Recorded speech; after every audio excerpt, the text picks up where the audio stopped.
Yes, हमारा जो सबसे पहले सिलेबस है वो देख लें आप।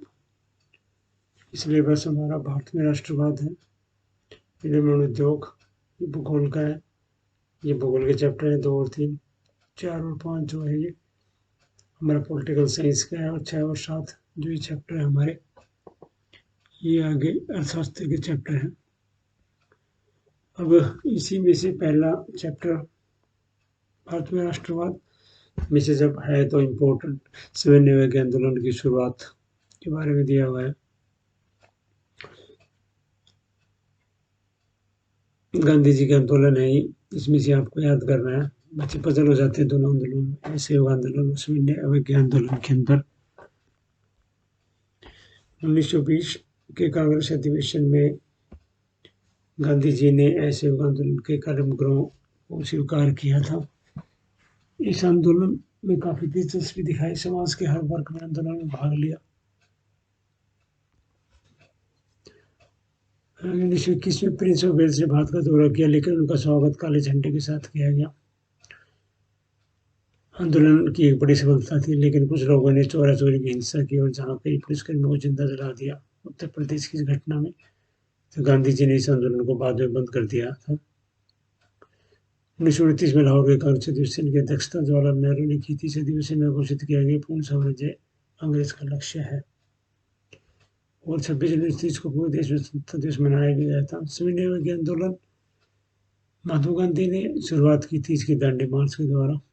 नमक सत्याग्रह बीसी का एक भाग है, जिसमें उसने अहमदाबाद से गांधी जी ने यात्रा शुरू कर साबरमती आश्रम से गुजरात के दांडी तक वहां नमक बना के इसका अंग्रेजों के कानून का विरोध किया था, जो उसे टैक्स लगा रखे थे नमक बनाने के ऊपर।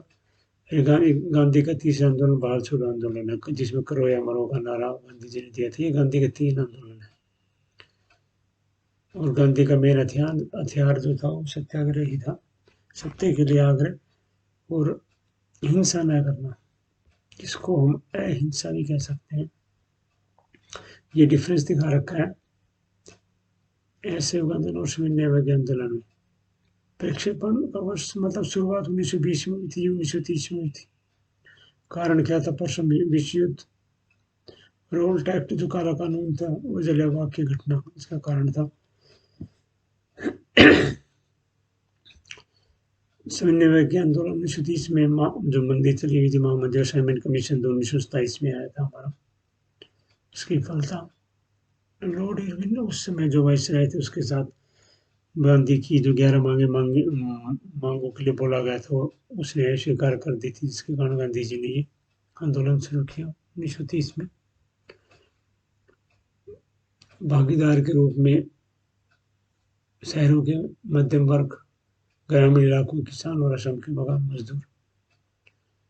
मुख्य भागीदार शहरों के व्यवसाय और ग्रामीण इलाकों में अमीर किसान,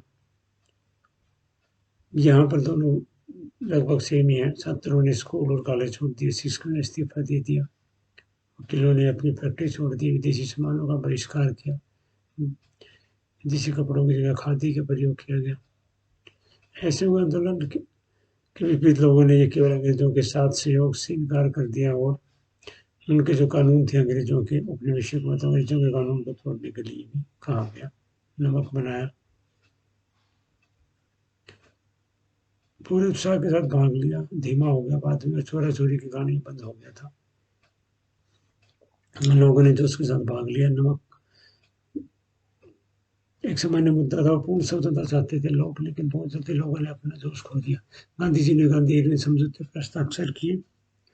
बाद में इरविन ने बुलाया तो हस्ताक्षर करने के बाद ही बंद हो गया, और Gandhi ji second round table की बातचीत के लिए इंग्लैंड चले गए, और जिसमें असहमति बनी, और गांधी जी ने दोबारा इसको चलाने की कोशिश की 1934 में।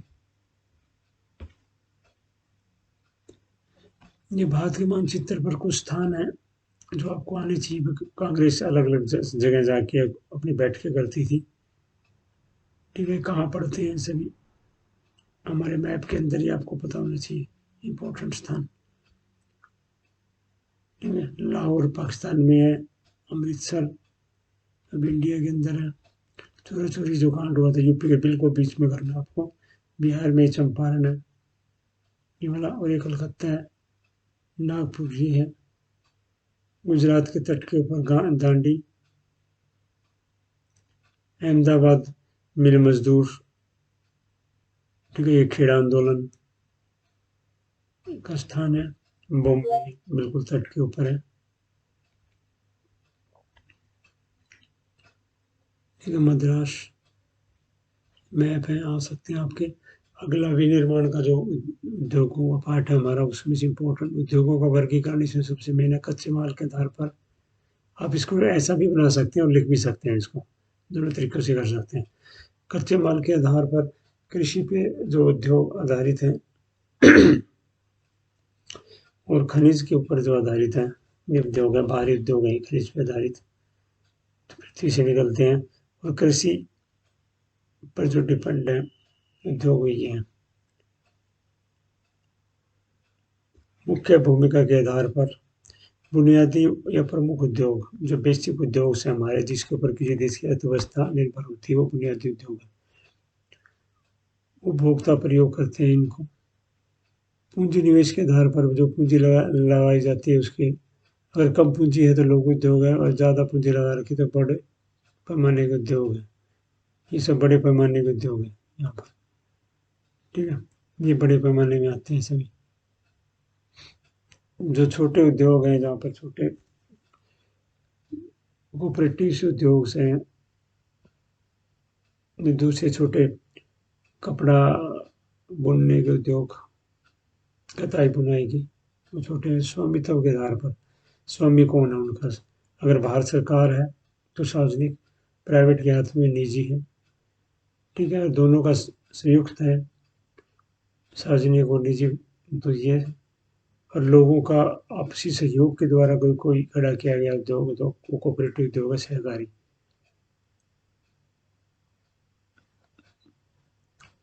भारी उद्योग, लौह और इस्पात बड़े उद्योग हैं।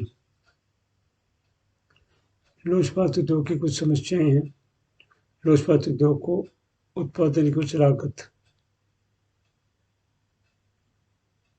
कोक चाहिए, कोकिंग कोक का मतलब होता है कोयला चाहिए उन्हें, और उन्हें मजदूर चाहिए, श्रम। ये परिभाषाएं दी गई हैं कुछ, आप इनको वीडियो रोक के देख सकते हैं परिभाषाओं को। स्वामित्व वाले उद्योग सार्वजनिक, निजी, जो कृषि से प्राप्त कच्चे माल को कृषि आधारित है, दोबारा से वही रिविजन हो रही है ऊपर से। तो खनिजों को कच्चे माल के रूप में प्रयोग करते हैं, खनिज आधारित उद्योग हैं। श्रमिकों को रोजगार देने वाले उद्योग बड़े पैमाने के उद्योग कहलाते हैं। श्रमिकों को रोजगार देने वाले उद्योगों को लोग उद्योग कौन से श्रमिक, कम जिसमें है, कम ऊपर वाले ज्यादा, जैसे उद्योग जिनके स्वामी राज्य और व्यक्ति दोनों है, राज्य का मतलब सरकार, तो संयुक्त। वह प्रक्रिया जिसके द्वारा खनिज की अशुद्धियों को दूर करने के लिए पिघलाया जाता है, प्रगलन, मेल्टिंग करना किसी चीज को। रासायनिक प्रक्रिया के माध्यम से लकड़ी, कोयला और पेट्रोलियम से प्राप्त रेशे सिंथेटिक फाइबर कहलाते हैं, जो प्राकृतिक नहीं है, प्रकृति में नहीं, मनुष्य ने बनाए।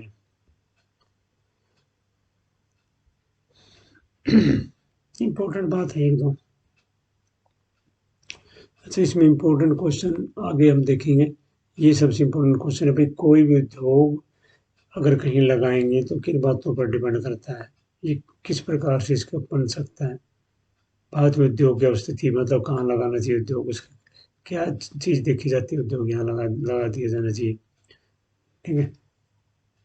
भौतिक कारण, फिजिकल जो है, जो प्रकृति में है, और मानवीय कारक जो आदमी बनाता है।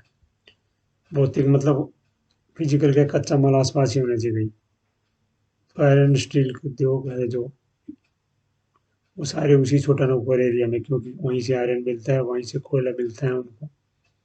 ये दोनों चीज़ें जरूरत है आयरन स्टील में, ठीक है। बोकारो है, दुर्गापुर है, भिलाई है, ये वहीं है आसपास छोटा नागपुर के। जलवायु, अनुकूल जलवायु होनी चाहिए किसी उद्योग के लिए, वहीं पर लगता है। जैसे जूट के सारे उद्योग नमी वाले क्षेत्र में लगते हैं, तो ये कोलकाता में है, ठीक है। और ये कच्चे माल का उदाहरण आप लिख सकते हो इसके अंदर। कपास के सारे उद्योग अहमदाबाद के आसपास, मुंबई के आसपास है, क्योंकि वहाँ काली मिट्टी है और वहीं कपास होती है। कपास के लिए वो जलवायु वहाँ पर नदियों से उन्हें पानी मिल जाता है। जूट उद्योग को भी हुगली नदी से पानी मिलता है इधर। तो ये उद्योग का उदाहरण दे सकते हो आप यहाँ पर, इसमें ठीक है, यहीं पे नाम भी लिख सकते हो उद्योग का, आपको मजबूती मजबूती मिलेगी उसको, आंसर को बहुत मजबूती, क्योंकि एक ही क्वेश्चन आएगा ऐसा कोई एक पार्ट में से। मानवीय कारण क्या है? श्रम। श्रम का मतलब लेबर, आसपास से लेबर मिल जाती है छोटा नागपुर वालों को, वहाँ पर छोटा नागपुर के उद्योगों को, बिहार से, यूपी से।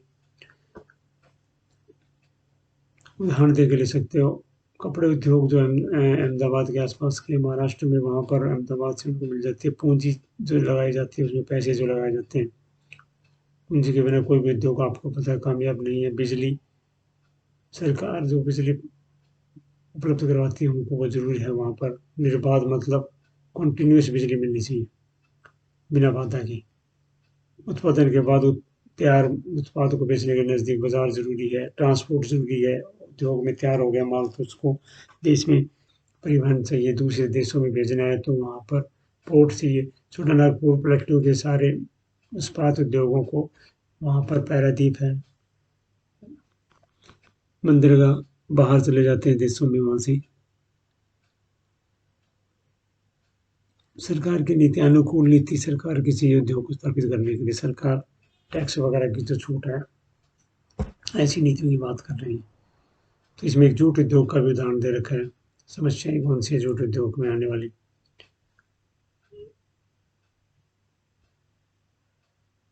जूट उद्योग बांग्लादेश के साथ के एरिया में ज़्यादा कॉन्सेंट्रेटेड है जूट उद्योग, तो वो भारत के पश्चिम बंगाल में है मेनली।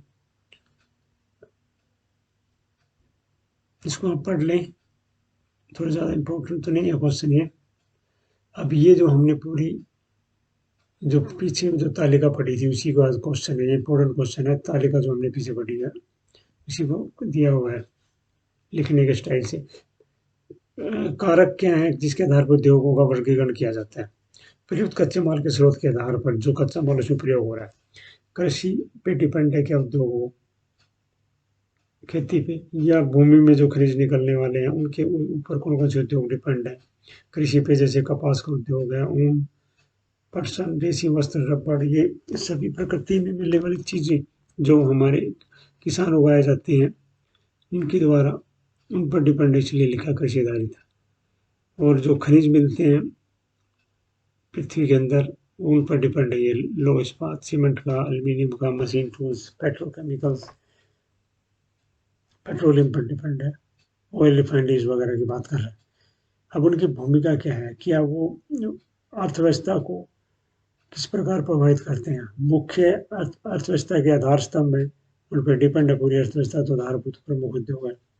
लौह इस्पात बाहरी उद्योग जो है, एल्यूमीनियम गलाने के वाले उद्योग जैसे नालको, बाल्को जो है, हिंडाल्को, ये कंपनियों के नाम है एल्यूमीनियम के। उपभोक्ता अगर उनको प्रयोग कर रहे हैं सीधा उपभोक्ताओं को प्रभावित कर रहे हो। ये लगभग सभी सामान जो है छोटे मोटे जो बनते हैं वो उपभोक्ता को प्रभावित करने वाले उपभोक्ता उद्योग है। अगर पूंजी उनके ऊपर निवेश कर रहे तो उस आधार पर अगर उद्योगों को अलग से बांटा जाए, छोटे उद्योग में कम पूंजी लगी हुई है, दीर्घ उद्योग में, बड़े उद्योगों में ज़्यादा पूंजी लगी है। लौह इस्पात उद्योग जो है सारे, वस्त्र जो कपड़ा मिले हैं वो इसमें दे सकते हो आप। ठीक है, छोटे छोटे जो यंत्र बनाए जाते हैं वो लघु उद्योग में आ जाएंगे। इनके स्वामी कौन है भाई? सरकार है तो सार्वजनिक, कोई एक आदमी के हाथ में है तो निजी है। ठीक है, दोनों मिलके हैं तो संयुक्त संयुक्त है। बहुत से लोगों का ग्रुप है मिलके उसमें तो सहकारी है। ठीक है, यहाँ पे संयुक्त का मतलब सरकार और आदमी एक। कच्चे माल और तैयार माल के स्थूल और वजन के आधार पर प्रयोग कितना हुआ उसमें, अगर ज़्यादा भारी चीज़ें प्रयोग हो रही हैं और हल्के उद्योग हल्के कच्चे माल के ऊपर डिपेंड है। वो तालिका वाला ही क्वेश्चन है मेन। अब जूट उद्योग हुगली में ही क्यों है? ठीक है, लौह इस्पात उद्योग छोटा नागपुर में ही क्यों है? तो सभी में सेम मतलब एक कॉमन सी लाइनें आती हैं। ठीक है, जिसका नाम लिया उसी के गुण गाने आपने। जूट उद्योग का नाम लिया तो इसके गुण गाने कि वहाँ पर क्या हुगली नदी है, वो जूट की खेती के लिए उपयुक्त है, उसमें पानी बहुत चाहिए। रानीगंज के पास कोयला क्षेत्र है, वहाँ पे बिजली उत्पादन होती है, थर्मल प्लांट है तो वहाँ से बिजली भी उत्पादन होती है, बिजली भी चाहिए क्योंकि थर्मल प्लांट में बिजली बन रही है।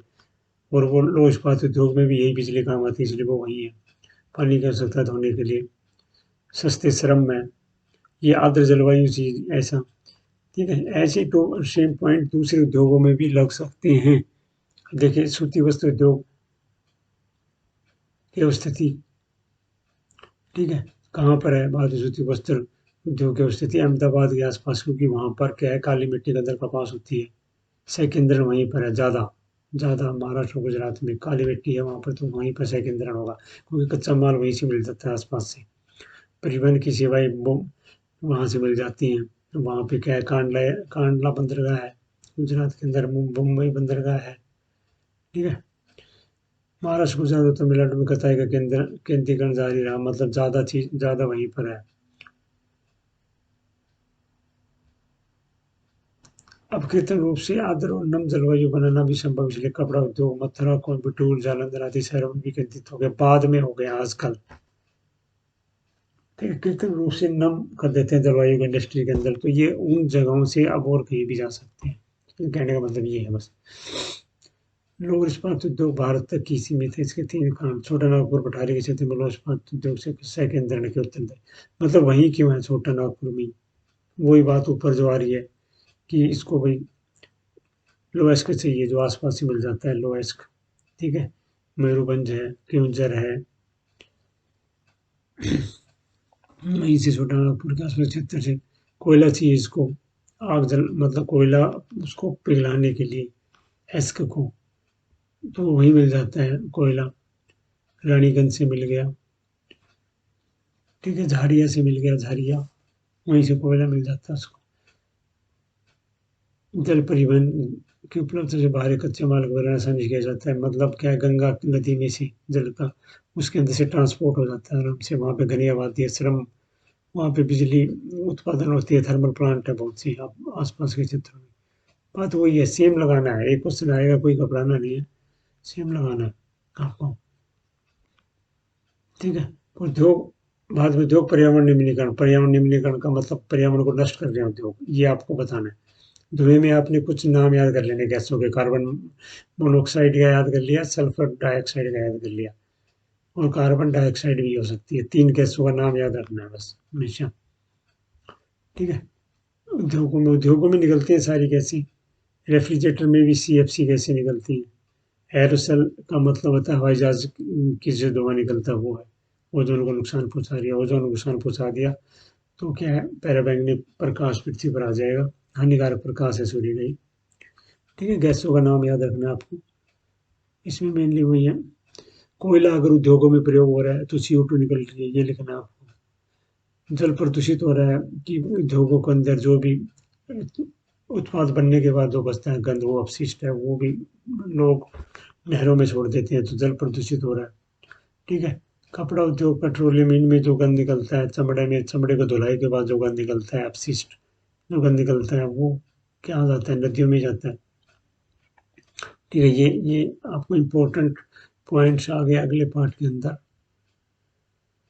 हमारा लाइफ लाइन्स वाला जो पार्ट है, जीवन रेखाओं वाला। स्वर्णिम चतुर्भुज का मतलब चार शहरों को जोड़ने वाला रोड है एक।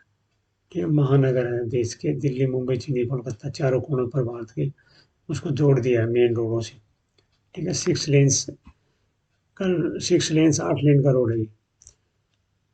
ठीक है, राष्ट्रीय राजमार्ग क्या, नेशनल हाईवे, राष्ट्रीय राजमार्ग जो जाते हैं, अब येलो येलो पेंट हुए रहते हैं इनके बोर्डों पर। और सिलचर को पोरबंदर से जोड़ने के लिए, ये पूर्व पश्चिम गलियारा, पूर्व का मतलब भारत के बिल्कुल पूर्व में, नक्शे में आप देखेंगे इधर कहीं, तो ये असम में सिलचर है, सिलचर से रोड शुरू हुआ, ऐसे जाके सीधा गुजरात में जुड़ गया, पोरबंदर, गांधी पैदा हुए थे वहाँ। इसको पूर्व पश्चिम गलियारा बोलते हैं, ऐसे फैला हुआ है वो। ठीक, उत्तर दक्षिण का मतलब उत्तर से और शुरू होकर श्रीनगर से लेकर बीच में से आता हुआ नीचे कन्याकुमारी तक, ये दक्षिण गलियारा। ठीक है, नेशनल हाईवे 1 जो शेरशाह सूरी के टाइम में बना था, दिल्ली से शुरू होकर ऊपर अमृतसर बॉर्डर तक है राष्ट्रीय राजमार्ग। और इसका दूसरा भाग जो है ना, वो दिल्ली से लेकर कलकत्ता तक है, उसको टू बोला जाता था पहले। रेलवे लाइन 3 तरह की होती है, 1 मीटर लंबी अगर पटरियों के बीच में डिस्टेंस है, ठीक है। ब्रॉड गेज 1.6 मीटर है और नैरो सबसे छोटी, अब ये नहीं है, ठीक है। कालका शिमला जो है वो है नैरो गेज, बस ये अब ये नहीं है कहीं भी। पाइपलाइनें, इसमें आप क्या याद करेंगे, भारत में पाइपलाइनें, गुवाहाटी असम के अंदर है, असम और बरूनी बिहार में है, फिर ये कानपुर तक जाती है पाइपलाइन, अंडरलाइन बिछी हुई है। गुजरात में मथुरा, यूपी तक। पाइपलाइनों के नाम है, कुछ और खास इंपॉर्टेंट नहीं है। ये पानी वाला पता होना चाहिए तुम्हें, मार्ग, राष्ट्रीय जल मार्ग, मतलब इसमें सामान की ढुलाई होती है नदी में से। इलाहाबाद से हल्दिया इतनी चौड़ी नदी है कि वहां तक जाता है। इलाहाबाद से हल्दिया, हल्दिया क्या है, ये कलकत्ता, कलकत्ता के पास जो है वो है हल्दिया। सादिया और धुबरी ये ब्रह्मपुत्र के अंदर है, ब्रह्मपुत्र नदी में एक सिरे से ब्रह्मपुत्र जहाँ बांग्लादेश में एंटर करती है वहां तक है, ठीक है। सादिया से धुबरी ब्रह्मपुत्र नदी का है। केरल में कुछ नदी है थोड़ा सा हिस्सा, वहां पर दिया हुआ है कोट्टामपुरम और कोल्लम। गोदावरी और कृष्णा नदी में भी सामान वहां पर जाता है, ट्रांसपोर्ट होकर पानी पानी से अंदर, ठीक है। ये थोड़ा दिया, भारत के प्रमुख 12 बंदरगाह जो तट पर है वो आपको याद होनी चाहिए। ये कुछ परिभाषाएं हैं जो आपको याद होनी चाहिए। अंतर्राष्ट्रीय व्यापार मतलब दो देशों के बीच में व्यापार। अंतर्राष्ट्रीय व्यापार और संतुलन का मतलब है निर्यात और आयात कितना होता है, उसका बैलेंस क्या है। अगर निर्यात ज़्यादा करेंगे तो वो क्या है, किसी देश के लिए फायदा है। आयात आप किसी देश के अंदर ज़्यादा करेंगे तो नुकसान है, बैलेंस खराब हो जाता है फिर। भुगतान संतुलन क्या है, एक निश्चित अवधि के दौरान शेष विषयों के साथ किसी देश निवासियों के आर्थिक लेन देन का व्यापक रिकॉर्ड, ये व्यापार का ही है भाई। आयात ज़्यादा हो या निर्यात ज़्यादा हो, ये इस संतुलन को भुगतान संतुलन कहते हैं। स्वर्ण चतुर्भुज वही जो 4 मेट्रो सिटीज को जोड़ने वाला रोड है, अटल बिहारी वाजपेयी के टाइम में हुआ था ये। स्वर्ण चतुर्भुज रोड बोलते थे उसको। पत्तन का मतलब बंदरगाह है, पोर्ट, सी पोर्ट, ठीक है। हमारे चारों तरफ तटों पर जो है निर्यात, एक्सपोर्ट करना किसी बाहर देश को, अपने देश के अंदर लाना आयात है। इन दोनों के बीच में संतुलन, भुगतान संतुलन, राष्ट्रीय नेशनल हाईवेज है। और अगर स्टेट के अंदर है कोई, स्टेट उनको रख रखाव करता है तो वो राज्य के राजमार्ग है। और राष्ट्रीय राजमार्ग ये सेंटर इसका रख रखाव करती है, नेशनल हाईवेज जो होते हैं, ठीक है। सभी रोडों पर जब किलोमीटर्स लिखे रहते हैं, एक बोर्ड के लगा रहता है साइड में, और येलो पट्टी से लिखा हुआ है तो राष्ट्रीय राजमार्ग है, ग्रीन पट्टी इधर स्टेट की होती है, ग्रीन कलर है तो उसके ऊपर।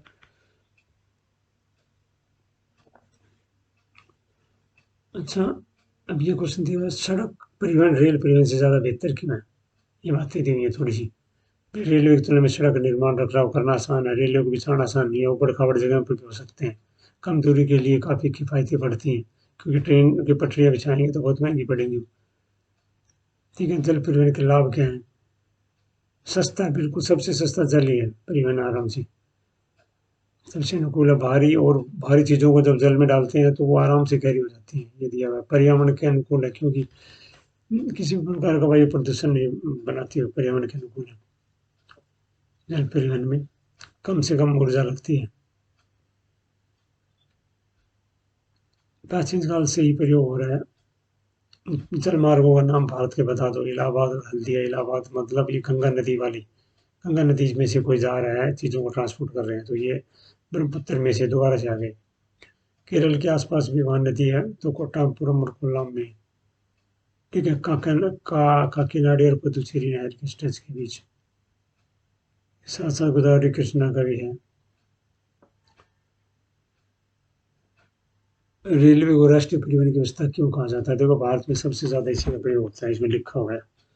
भारत में कुल 80% रेलवे के द्वारा ही होता है, इसलिए ये हमारी रेल गड्डी है मेन। किसका, उद्योगों में परिवहन इसी के द्वारा सबसे ज़्यादा होता है, रेलवे में, ठीक है। देखो इसका ये गुण गा दिया यहाँ पे, रेलवे परिवहन, जिसके बारे में बोले नहीं तो ऊपर सड़क का गुण गा रखा था, काफ़ी सस्ते हैं वहाँ, सस्ता उसको बता रखा है। तो भारी उद्योगों के लिए ट्रांसपोर्ट के लिए बहुत सस्ता है, छोटे उद्योगों के ट्रांसपोर्ट के लिए रोड सस्ते हैं, छोटे सामान जो है। स्वर्णिम चतुर्भुज वही आगे 4 शहरों के बीच में स्वर्णिम चतुर्भुज। अच्छे रोड बनाए गए थे उस समय, दिल्ली कलकत्ता चेन्नई मुंबई। वही परिवहन को छोड़ो आप, ये हमारे मानचित्र के ऊपर क्या है, एयरपोर्ट्स हैं हमारे, ठीक है। ये एयरपोर्ट आपको रोक कर वीडियो फिर देखना है। अमृतसर का राजा सांसियाई भरना, दिल्ली का इंदिरा गांधी इंटरनेशनल, दिल्ली के बिल्कुल सेंटर में, ऐसे बिंदु याद रखना कहाँ भरना है।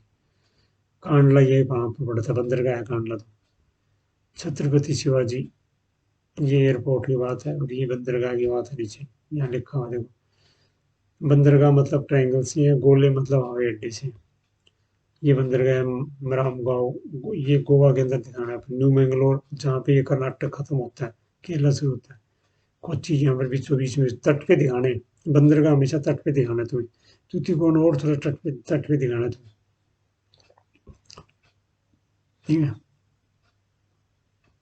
ये चेन्नई, चेन्नई बंदरगाह, दोनों बंदरगाह चेन्नई के ही, सॉरी एयरपोर्ट भी और ये मीनाम्बक्कम जो है बंदरगाह, ये भी यहाँ पे तट पे दिखाना है। चेन्नई में है दोनों ही। विशाखापट्टनम बंदरगाह, पारादीप बंदरगाह, लो इस्पात का जो उत्पाद है वो यहीं से जाता है विदेशों में, ठीक है। कलकत्ता बंदरगाह वो थी कलकत्ता एयरपोर्ट और सुभाष चंद्र बोस वाला। आगे चलते हैं जरा। अब ये पॉलिटिकल साइंस के क्वेश्चन आ गए हमारे। पॉलिटिकल साइंस में क्या है, ये क्वेश्चन इंपॉर्टेंट है, राजनीतिक दलों के क्षेत्रीय और राष्ट्रीय दलों के रूप में कैसे मनाता है कि कोई राजनीतिक दल भाई एक राज्य के अंदर ही मान्यता है उसकी, या वो नेशनल पार्टी है, ठीक है। स्टेट पार्टी या नेशनल पार्टी वो दिया हुआ है। अगर स्टेट पार्टी है वो सिर्फ स्टेट में, तो इसका मतलब वो बड़ी नहीं है, पूरे देश के अंदर चुनाव नहीं लड़ सकती है वो। और राष्ट्रीय दल का मतलब पूरे देश में चुनाव लड़ सकती है या राज्य में भी लड़ सकती है। क्षेत्रीय दल छोटे होते हैं क्योंकि उन्होंने ये राष्ट्रीय दल वाली कंडीशन पूरी की नहीं होती, ठीक है। बीजेपी पूरे देश में चुनाव लड़ सकती है, ओके। तृणमूल कांग्रेस पूरे देश में चुनाव लड़ सकती है, कांग्रेस पूरे देश में चुनाव लड़ सकती है, राष्ट्रीय दल है ये तीनों, ठीक है। और लालू की जो पार्टी है वो पूरे राष्ट्रीय जनता दल है, जो वो पूरे देश में चुनाव नहीं लड़ सकती, वो क्षेत्रीय दल है, ठीक है। मुलायम सिंह के बेटे की जो पार्टी है वो क्षेत्रीय दल है यूपी के अंदर, ठीक है। समाजवादी जो पार्टी है वो क्षेत्रीय दल है, क्योंकि उन्होंने ये कंडीशन पूरी नहीं की। ये कंडीशन तुम्हें याद होनी चाहिए, ठीक है। अगर कोई पार्टी क्षेत्रीय दल है तो इसका मतलब क्या, विधानसभा के चुनाव में कुल मतों को कम से कम 6%, एमएलए चुनाव जो है उसमें 6% वोट मिलनी चाहिए। आजकल आप पार्टी जो है राष्ट्रीय दल बन गए और बड़ा दल है वो पूरे देश में चुनाव लड़ सकता है। क्या कंडीशन पूरी करती उसने, उसने क्या है, 4 राज्यों में जब लोकसभा चुनाव हुए या एमएलए चुनाव हुए विधानसभा, तो उसने जो भी मत पड़े, सारे वोट जो पड़े हैं उन सभी वोटों का 6% हासिल किया, ठीक है। यहाँ सिर्फ एमएलए चुनाव में 6% है, यहाँ पर उसने जब कोई दल 4 राज्यों में, यहाँ पर वो एक ही राज्य में अगर उसने 6% ले लिए तो वो क्या है, उसी छोटा दल बन गया। अगर उसने 4 राज्यों में 6% ले लिए तो वो बड़ा दल बन गया, या लोकसभा में 6% ले लिए तो उसने। क्योंकि 2 तरह के वोट होते हैं हमेशा, सेंटर में गवर्नमेंट बनने के लिए लोकसभा, राज्य में गवर्नमेंट बनने के लिए विधानसभा। ये क्वेश्चन इंपॉर्टेंट नहीं है। 14, राजनीतिक दल के कार्य हैं, किसी भी पार्टी के कार्य क्या है। कोई पार्टी है जो उसका कार्य क्या है, वो चुनाव लड़ती है, अपने लोगों को खड़ा करती है, उसकी एक नीति है, कार्यक्रम को सामने रखती है। देखो बीजेपी जैसे अभी क्या है, ये जम्मू कश्मीर पे ऊपर मूवी बना के उसने बहुत प्रचार किया अपने आप को, वो दिखाने के लिए कि हम हिंदुओं के समर्थक हैं ज़्यादा। तो ये अपन उनका एक नीति है, इस प्रकार का कार्यक्रम है, तो ये ऐसा सोचना उनका। तो सभी पार्टी अलग अलग सोचती हैं, अलग अलग नीति होती है, अलग अलग प्लानिंग है सभी पार्टियों की। अपने शब्दों में लिखना है तो कानून बनवाती है सभी पार्टियां अपने अनुसार, ठीक है। तो 370 धारा हटाई बीजेपी ने, उसके अनुसार कानून बनवाए।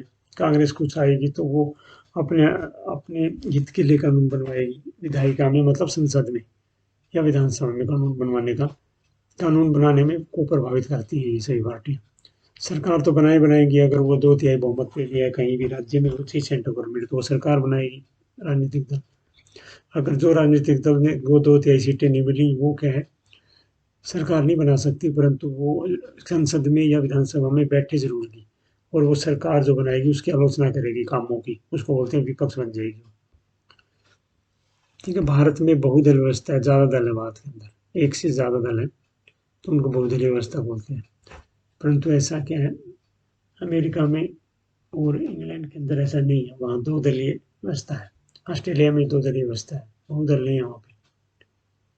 बात है बहुदल क्यों अपनाया है, क्योंकि यहाँ पर अलग अलग तरह की विचारधाराएं हैं। पार्टियों के बीच कोई कठोर अनुशासन नहीं, विचार बदलने की स्थिति में कोई भी उम्मीदवार एक पार्टी को छोड़कर दूसरी में शामिल हो जाता है। तानाशाही है सबसे मेन, भाई तानाशाही नहीं बन सकती, अलग अलग दल मिलकर भी सरकार बना सकते हैं। ये तो अलग अलग दल मिलकर सरकार बनाएंगे तो आपस के अंदर एक दूसरे की बात माननी पड़ेगी, तो इससे लोकतंत्र स्थापित रहेगा, इसको बोलते हैं गठबंधन। इस प्रकार की बहुदल में व्यवस्था में सभी प्रकार के मतों को संसद में प्रतिनिधित्व मिलता है, प्रतिनिधित्व सभी सभी की बातें मानी जाती है बहुदल व्यवस्था में। लोकतंत्र का एक मजबूत आधार है बहुदलीय व्यवस्था। लोकतंत्र का मतलब सभी लोगों की, जिसमें मानी जाए, तो सभी लोगों का मतलब क्या है, वो अलग अलग पार्टियों को वोट दी और अलग अलग पार्टियां मिलकर सरकार बनाएंगे, तो बहुत से लोगों का विचार से सरकार चलेगी उसको। ये सबसे मेन है इसमें, बहुदलीय व्यवस्था का मेन आधार, ये आपको लिखना है। अब कोई पार्टी है तो उसके पार्टी के अंदर क्या क्या चीजें चलती रहती हैं, ये क्वेश्चन अलग है। राजनीतिक दलों के सामने कौन सी चुनौतियां, मतलब उन पार्टियों के अंदर क्या क्या गड़बड़ चल रही है। ठीक है, क्योंकि अगर एक जैसे कांग्रेस पार्टी है, उसके अंदर मेनली चाहे राहुल गांधी और उसके परिवार का ही ज़्यादा माना जाता है, तो उस बात को यहाँ ऐसे लिखा हुआ है। किसी पार्टी के अंदर एक आदमी की ज़्यादा मानी जाए, जैसे मुलायम सिंह समाजवादी पार्टी में उनके परिवार के लोगों की ज़्यादा मानी जाती है, तो उसमें उनके अंदर पार्टी के अंदर किसी किसी दूसरे लोगों को कम मानी जाती है, उसको कहते हैं भाई इस पार्टी के अंदर लोकतंत्र नहीं है। मतलब बहुत से लोगों की इसमें मानी नहीं जाती, कार्यकर्ताओं के आपस में एक ही आदमी फैसला कर देता है कि इसको टिकट मिलेगी, इसको नहीं मिलेगी। ये प्रॉब्लम है पार्टियों के अंदर। ये वंशवादी उत्तराधिकारी, मतलब पार्टी का जो अध्यक्ष है मेनली वो एक ही परिवार से होता है, उसका बेटा अध्यक्ष बन जाता है, बेटी अध्यक्ष बन जाती है, वंश वंश के हिसाब से चलता रहता है। दूसरे योग्य आदमी को अध्यक्ष नहीं बनाते, अलग अलग मुख्य काम उनको नहीं दिए जाते हैं, तो ये वंशवादी, ये एक प्रॉब्लम है पार्टी के अंदर। धन और बाहुबली, उनका जो व्यक्ति धनी है वो उनका मेन भूमिका होती है पार्टियों में। बाहुबली जो का मतलब ये है जो धन से बलवान हो या उनका समाज के अंदर प्रतिष्ठा ज़्यादा हो, वो भी बाहुबली हो सकते हैं। यूपी और बिहार में ऐसे बहुत से लोग हैं बाहुबली। मतदाताओं के लिए सार्थक विकल्प, ज़्यादातर बार पार्टियां मतदाताओं को सार्थक विकल्प नहीं दे पाती। ऐसा करने के लिए पार्टी को नीति और कार्यक्रम में महत्वपूर्ण अंतर होना चाहिए। मतलब क्या, सभी पार्टियों के लगभग एक जैसी ही उनके उद्देश्य होते हैं, उद्घोषणाएं होती हैं, और उनकी मतलब वैचारिक मतभेद, उनके वैचारिक अंतर नहीं है। कोई पार्टी, सभी पार्टियां एक जैसी बातें लगभग सभी सोच रही हैं, तो लोगों के पास अब क्या है, विकल्प कम है कि मैं किसको दूं, क्योंकि सभी देखते हैं भाई ये भी वही चीज़ करता है, ये भी वही चीज़ करता है। इसको बोलते हैं कि मतदाताओं के पास क्या है, सही मायने में कोई विकल्प नहीं है, सार्थक विकल्प नहीं है सही मायने में। अब एक दल, उसे उल्टा लिखना है बहुदल से इसमें, या ये बातें से उल्टा उसमें लिख दो। ठीक है, बहुदल से उल्टा इसको पढ़ लेना आप रोक के। ठीक है, कई देशों में एक दल है, चीन में है, रूस में है।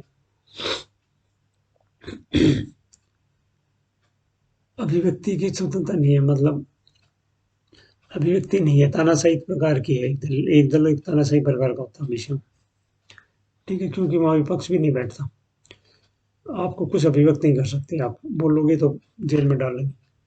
लोकतंत्र केवल नाम के लिए होता है, इसमें तानाशाही है, विचारों का सम्मान नहीं होता सभी लोगों का, वर्गों का।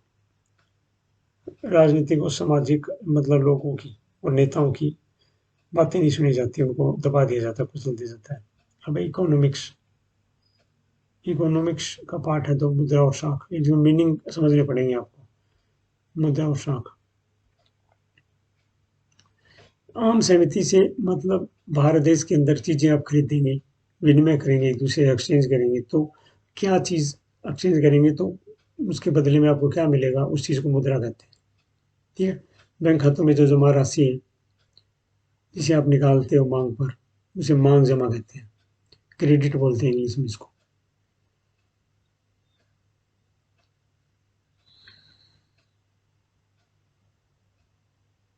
चेक एक ऐसा, चेक तो कोई है जो चेक काट के देते हैं आप किसी को। बैंकों की ऋण गतिविधियां, बैंक आपको लोन दे रहे हैं, ऋण दे रहे हैं। ठीक है, बैंकों के पास जमा पड़ा है तो वो ऋण देने के लिए प्रयोग करते हैं।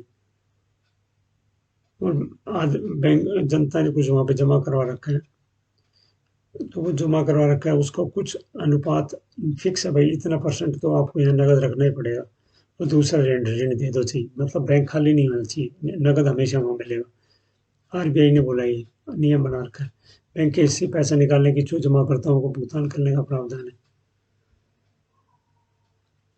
कर्जदारों के लिए ब्याज, जो कर लोन लेंगे उनको वो ब्याज में लेंगे। अगर मैं जमा करवा रहा हूँ बैंक में जाके पैसा, ठीक है, तो मुझे ब्याज सरकार कम देगी। अगर मैं लेने जा रहा हूँ पैसा तो ब्याज मुझसे ज़्यादा लेंगे। ठीक है, ज़्यादा ब्याज लिया और कम दिया तो इस अंतर से ही बैंक चलते हैं, ये बात ध्यान रखिए। ठीक है, यही कारण है बैंक चल रही है, नहीं तो बैंक तो बर्बाद हो जाएंगे अगर वो ज़्यादा ब्याज पे नहीं देंगे तो पैसा लोगों को, और मैंने जमा करवाया तो मुझे कम दे रहे हैं। ठीक है, जैसे मैं जमा करवाया तो 4% पे देंगे ब्याज, अगर मैं उनसे लेने गया हूँ तो 8% से ऊपर ही है। भारतीय रिजर्व बैंक ये सभी बैंकों का बाप है, केंद्रीय बैंक है, ये नीतियाँ बनाता है सभी बैंकों के लिए, भाई तुम्हें कैसे काम करना है। ठीक है, दो पक्षों के बीच पैसे उधार लेने उधार देने की गतिविधि को साख कहते हैं, क्रेडिट। ठीक है, ये डेबिट है, वो डेबिट सब प्रयोग होगा उसके लिए। आप पैसे निकलवाने जा रहे हैं तो दैट इज डेबिट। ऋण लेने जा रहे हैं आप तो क्रेडिट, साख, पैसे उधार लेने जा रहे हैं, ऋण पे।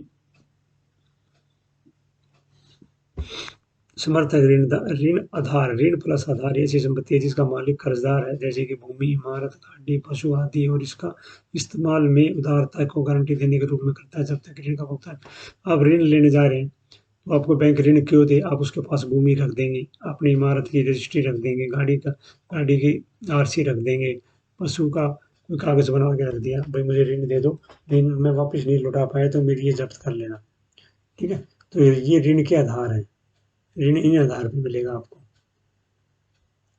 ब्याज दर, समर्थक ऋण आधार, आवश्यक कागजात और भुगतान के तरीकों को सम्मिलित रूप से ऋण की शर्तें कहा जाता है। पर ऋण आपको मिले किन शर्तों पे मिलेगा, कुछ ऋण आधार रखना पड़ेगा, जमीन रख दिया आपने, वहाँ गाड़ी का कागज रख दिए, मकान के कागज रख दिए। ठीक है, इस ब्याज दर पे ऋण मिलेगा आपको। और तरीके क्या हैं आपको ऋण भुगतान के, ये सारी शर्तें, ये कर्ज की शर्तें कहलाती हैं।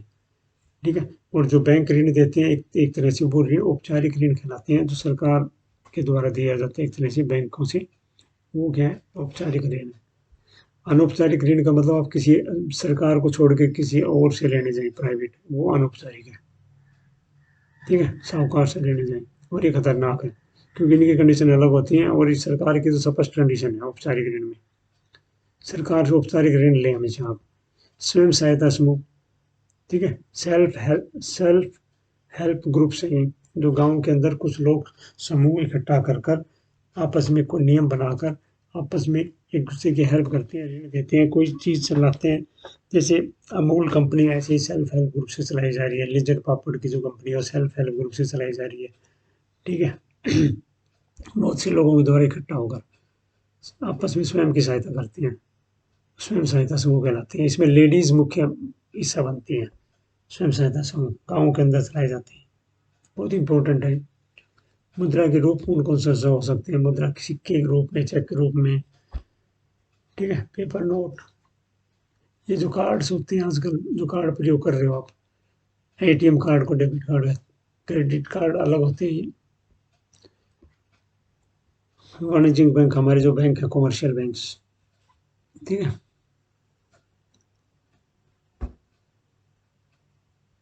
ये पैसे जमा करा रहे हैं, साख आप जो पैसे लोग निकाल रहे हैं ऋण की शर्त पूरा करने के लिए धन उधार लेते हैं, दैट इज साख।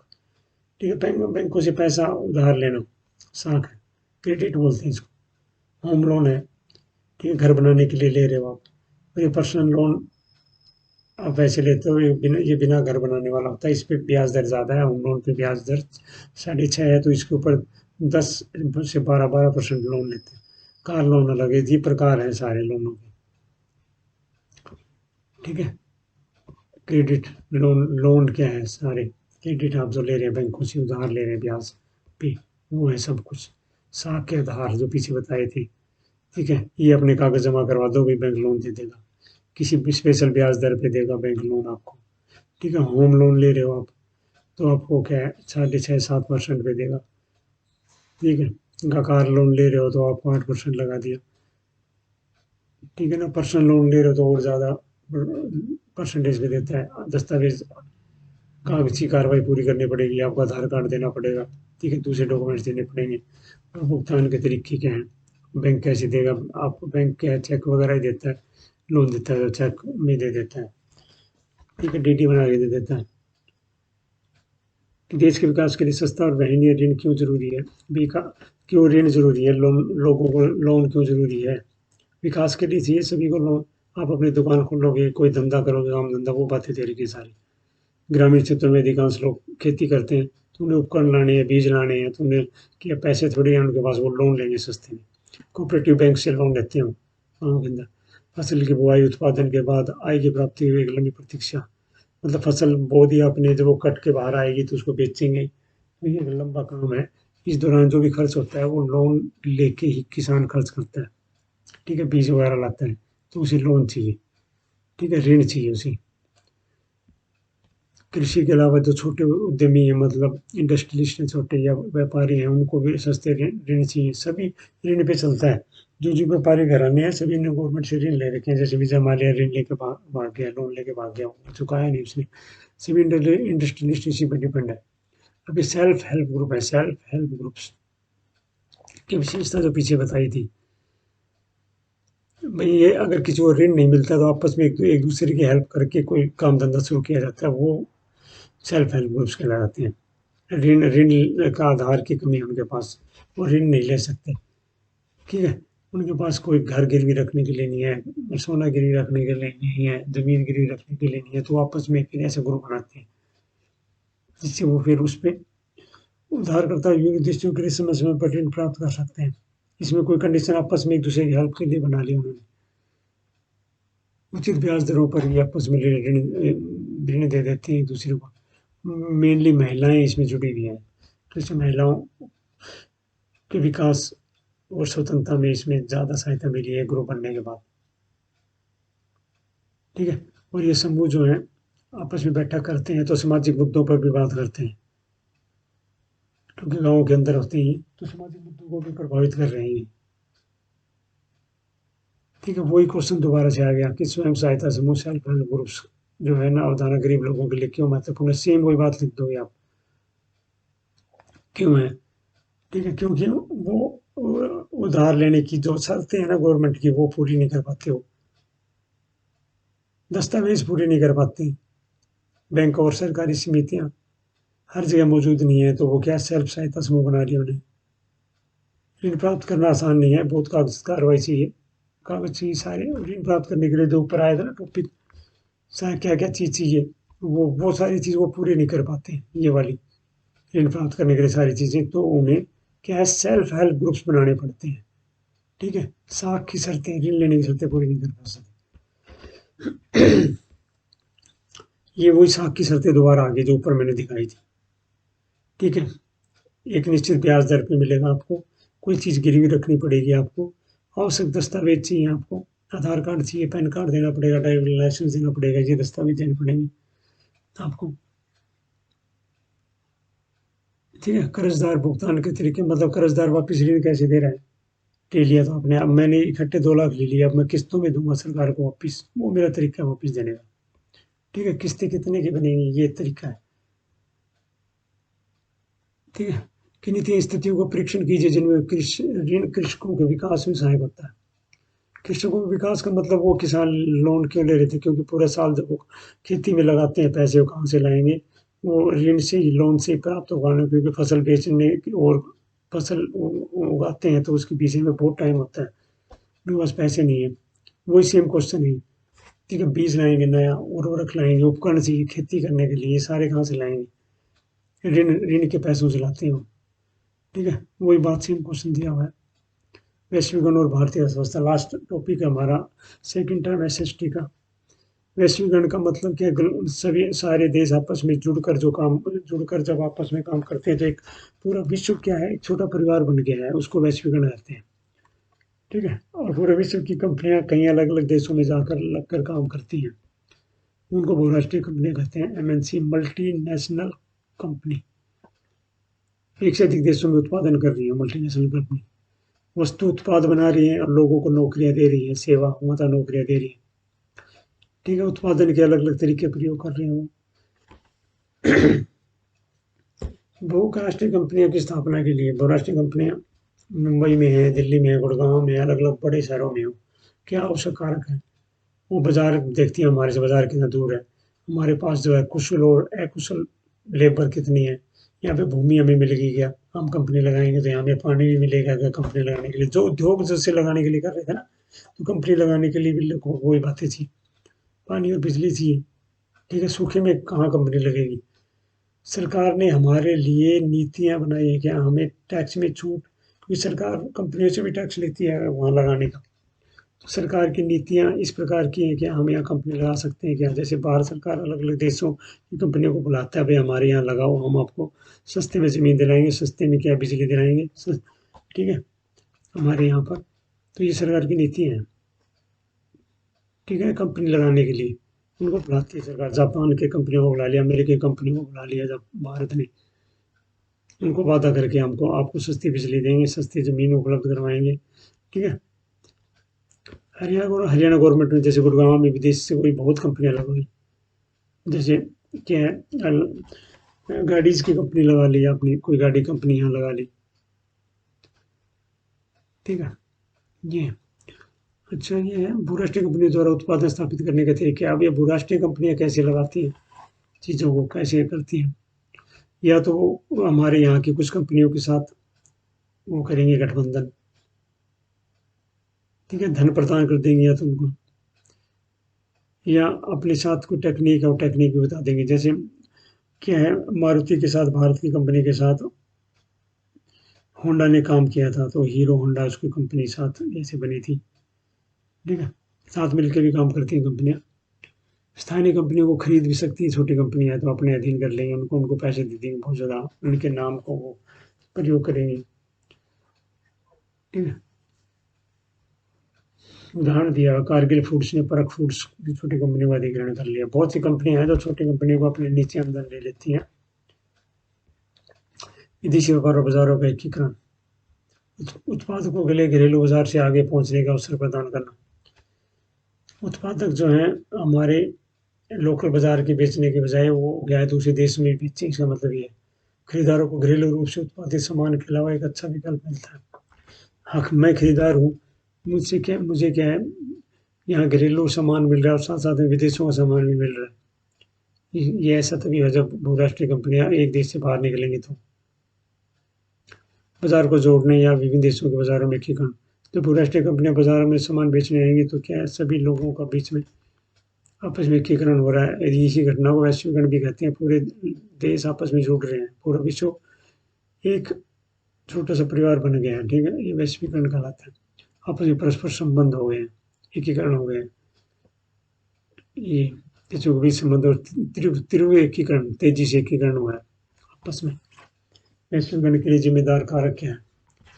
ये एकीकरण क्यों हुआ, क्यों बहुराष्ट्रीय कंपनी आई है हमारे देश में, हमारे देश कंपनी क्यों बाहर जा रही है, क्या रीज़न है इसके पीछे?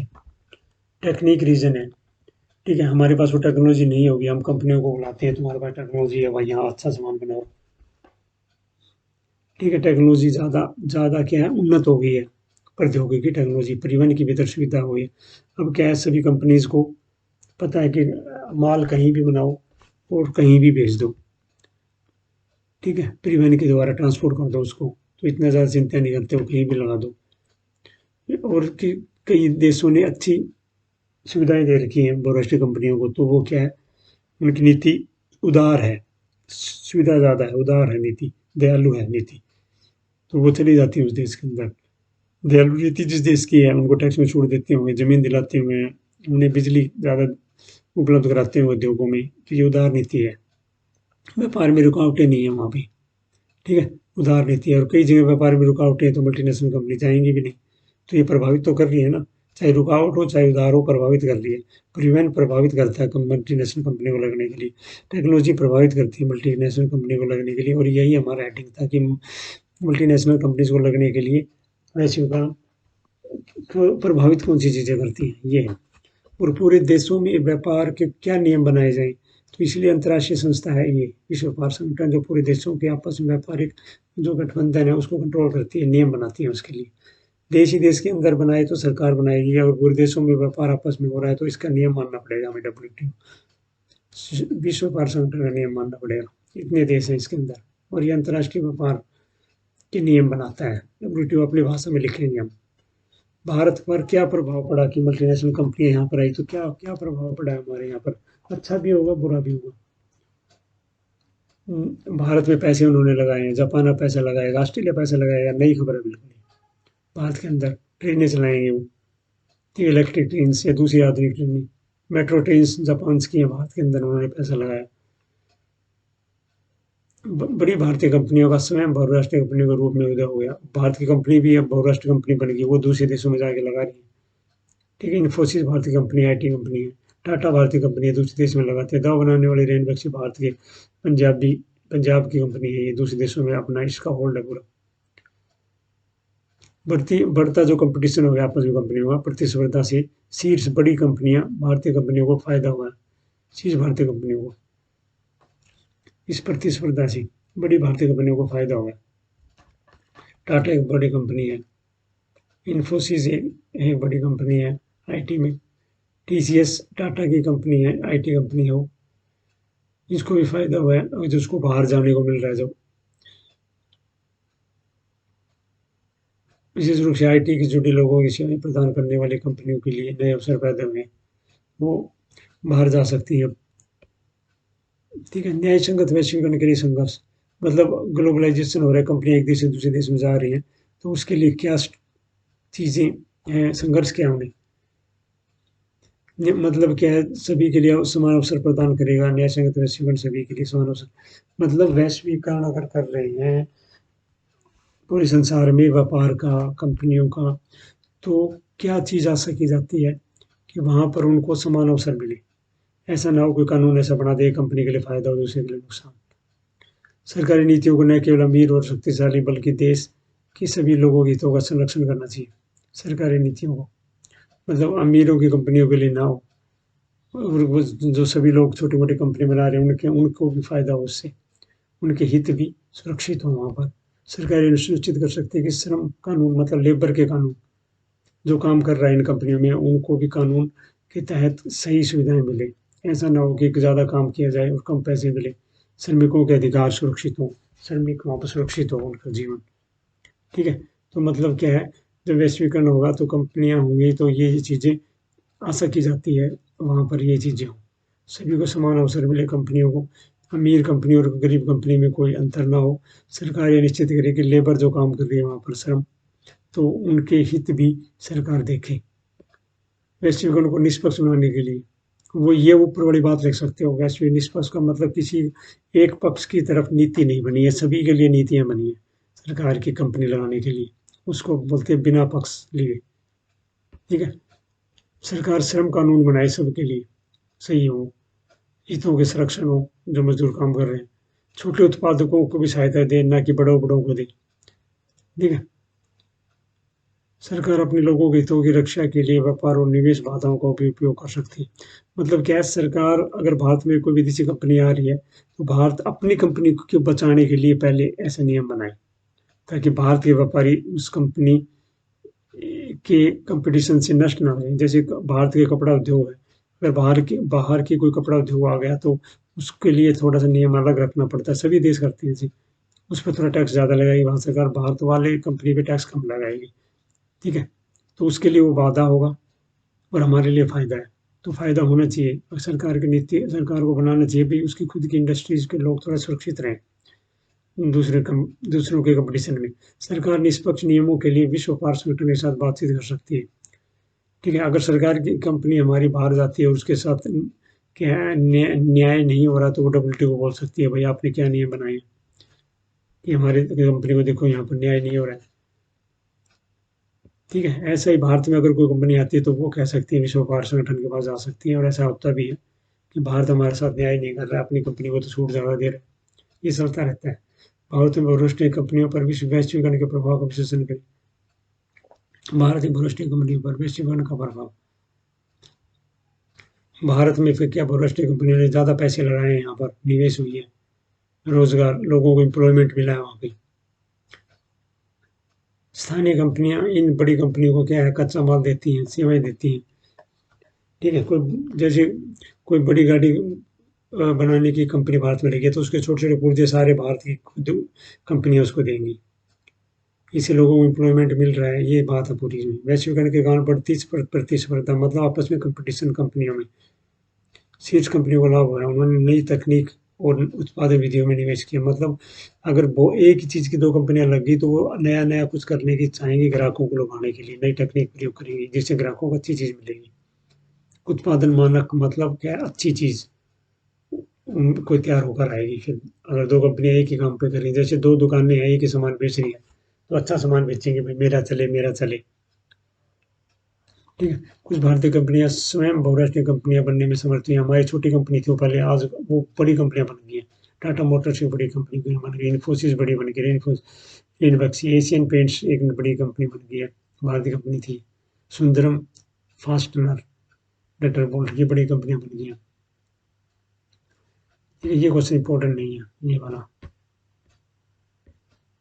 ठीक है, न्याय संगत वैश्वीकरण संभव है, वो एक बात को रिपीट कर रहे हैं बारी बारी से। ठीक है, न्याय सरकार सुनिश्चित करे कि सभी के लिए समान अवसर पैदा हो। ये आ गया ऊपर ये वाला, इसको ना पड़े। विश्व व्यापार संगठन क्या होता है, ये नियम बनाता है पूरे अंतर्राष्ट्रीय व्यापार का, वो है शक्तिशाली संगठन। और ये संयुक्त राष्ट्र संघ का ही एक अंग है। संयुक्त राष्ट्र संघ जो सभी देशों के झगड़े निपटाता है, इसी का अंग है। ठीक है, वही बातें लिखनी है विश्व व्यापार संगठन की। मतलब व्यापार जब करते हैं तो उदार नीति बनाए, सभी देश आपस में सभी कंपनियों के लिए बराबर नियम बनाए, वो बातें सारी लिखी हुई है। भारतीय अर्थव्यवस्था की काफ़ी हद तक प्रभावित किया, क्योंकि भारत एक विकासशील देश है और यह ठगा हुआ महसूस करता है जब इसे विकसित देशों के लिए अपने बाजार को खोलने के लिए मजबूर किया जाता है। देखो कई बार ऐसा होता है नियम थोपे भी जाते हैं, तो विश्व व्यापार संगठन अपने नियम बना देता है सभी देशों के लिए। और वो जैसे अगर डब्ल्यूटीओ का सदस्य हो गया भारत तो उसको कुछ नियम मानने भी पड़ेंगे। ये है विश्व व्यापार संगठन।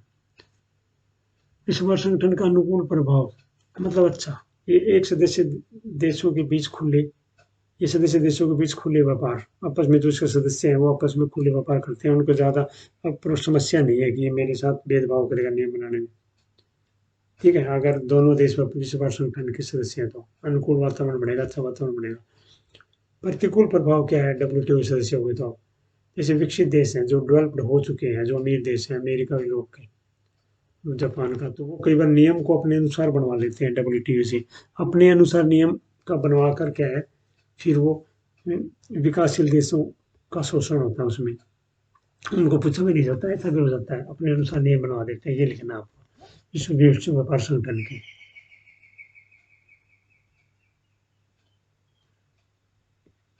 ठीक है, okay bye, best of luck, इसको अच्छी तरह से करें आप, और इसमें से इंपॉर्टेंट क्वेश्चन आएंगे।